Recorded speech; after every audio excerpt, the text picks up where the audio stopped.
Stop me if you've heard this one before. Dracula, Zorro, and a beautiful woman all get on a ship bound for France. I don't have a punchline for you, but I do have a comic book about it. This is a review of Dracula vs. Zorro, a 2-issue miniseries that was published by Topps Comics back in the 1990s with writing by Mike Mayhew and art by Thomas Yeates. As you know, I love Thomas Yeates, and I absolutely recommend anything he draws. It's absolutely gorgeous, as you can see from the cover. So my review is pick it up for the Thomas Yeates art. Like and subscribe for more videos, and just kidding. I'll expand on the rest of it. But yeah, I do recommend it for the Thomas Yeates art. And so why does this comic exist? So Topps is best known as a card company, but they did try their hand at comic book publishing, and they were actually one of the better publishers in the 90s. They put out a lot of quality comics based on licensed properties, and their very first one was an adaptation of Bram Stoker's Dracula, the movie by Francis Ford Coppola.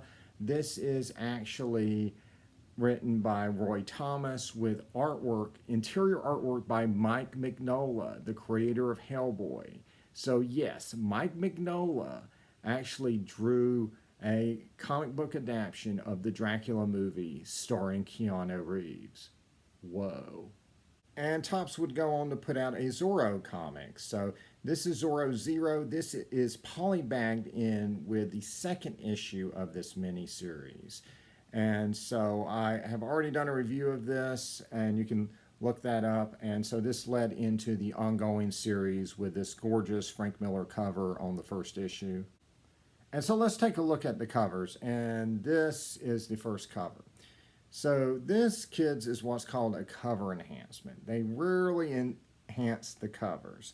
This is an extreme example of one that, in my opinion, ruined it. Now, I'm shining the light on it just right so you can actually see the cover, but most of the time it just came out all black. It actually comes out a little better on camera than it does to the naked eye, but normally it's just all black with like the white of Zorro's eyes and a little bit of red there.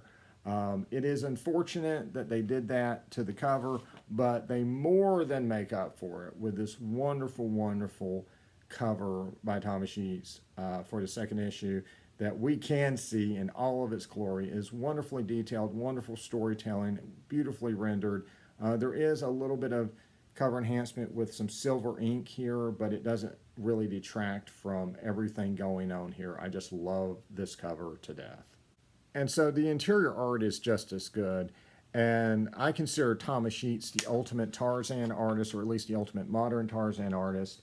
But he brings the same level of quality to both Dracula and to Zorro. I mean, he's just an artist who really can just draw anything and just bring a level of quality and detail and rendering and storytelling to it that is just outstanding.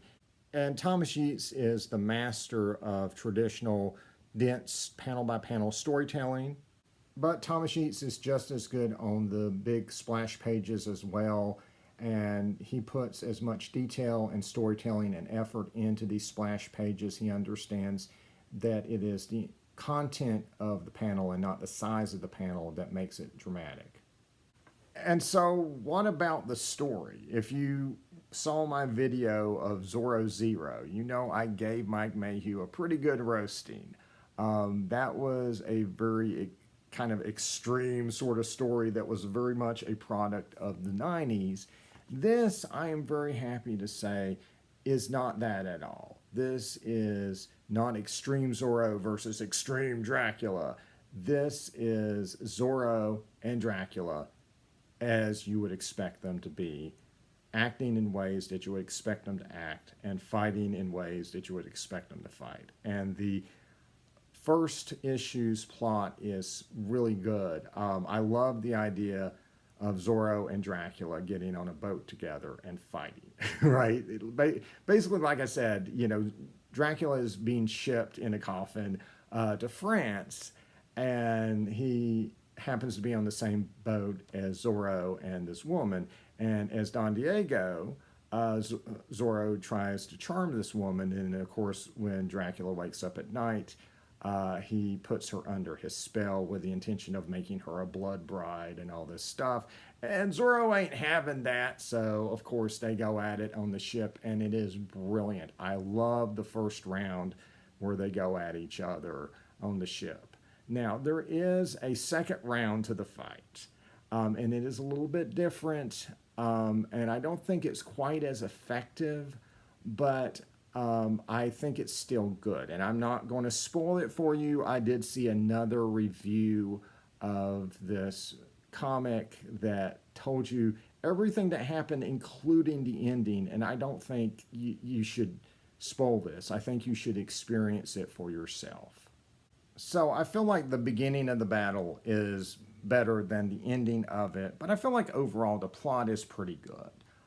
It's actually interesting all the way through, but the pacing of it is very, very odd. So this is what I would consider to be the beginning of the story, is when they all get on the boat, right? However, this is actually halfway through the first issue.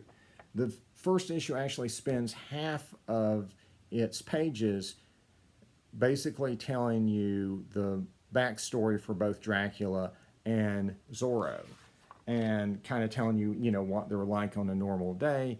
And, while that effort is appreciated, and I do love the fact that Thomas Sheets got to draw all this, it does drag a bit, and it feels very disconnected from the main story, and just felt like if you were going to do some long-winded orientation about who these characters are, it should have been much shorter, and it should have been on the boat.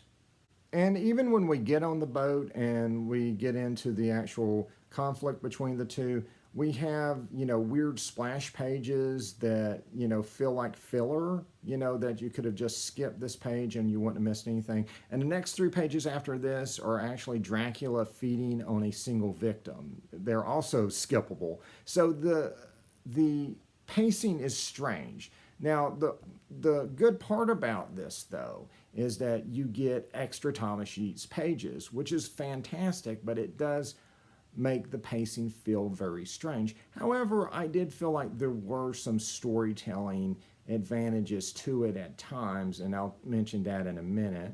And another thing I had mixed feelings about were just the sheer amount of words in this comic. So, this is a very kind of old school sensibility of having a omniscient narrator talk about each panel, right? And so back in the day, right, comics were originally thought of as kind of basically an illustrated novel, so it felt natural for them to have narration. And I feel like it's natural here because these are 2 literary characters, right? They're both from novels or short stories.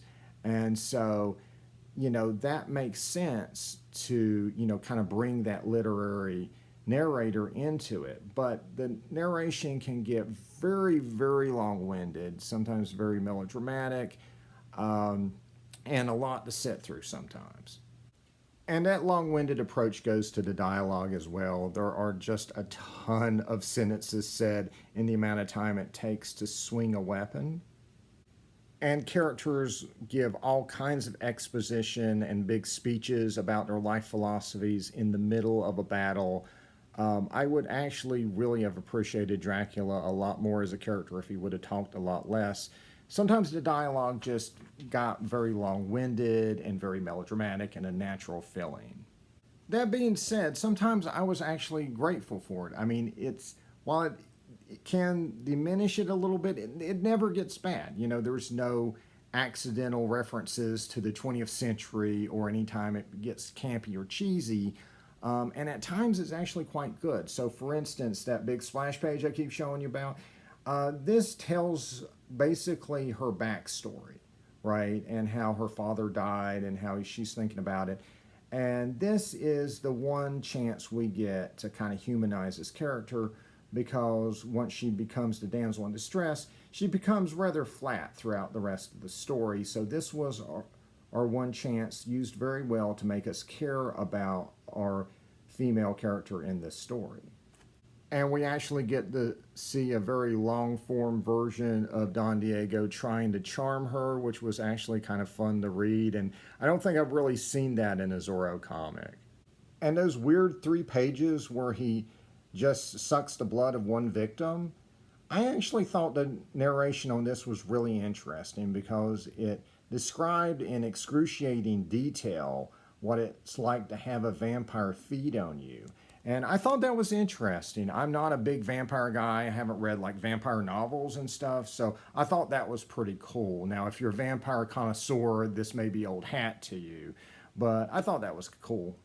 And even if it was a bit long-winded and I felt like it could have been done better, I did appreciate the writer spending the time to try to define both characters in a long-form way. It was pretty interesting. So while it's not perfect, it's really good. I do highly recommend picking this up, not just for the Thomas Sheets art, but also just to see these two guys go at it. I mean, these are genre-defining characters, right? That started, Zorro is the model for the modern-day superhero. Dracula started vampires in fiction. So to see these two titans of pop culture literature go at it is just phenomenal. I'd love to see this done, in an episode of a TV show or as a movie or something.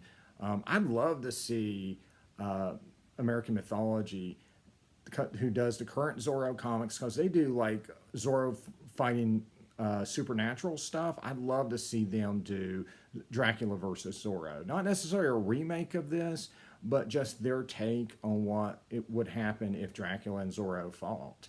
I just think this is a really cool concept, and definitely a 2-issue miniseries well worth picking up.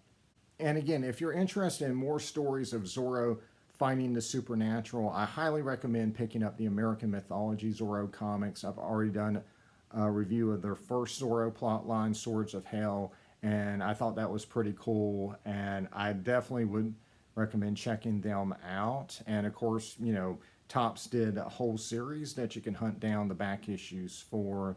All right, like and subscribe for more videos, and until next time, see ya.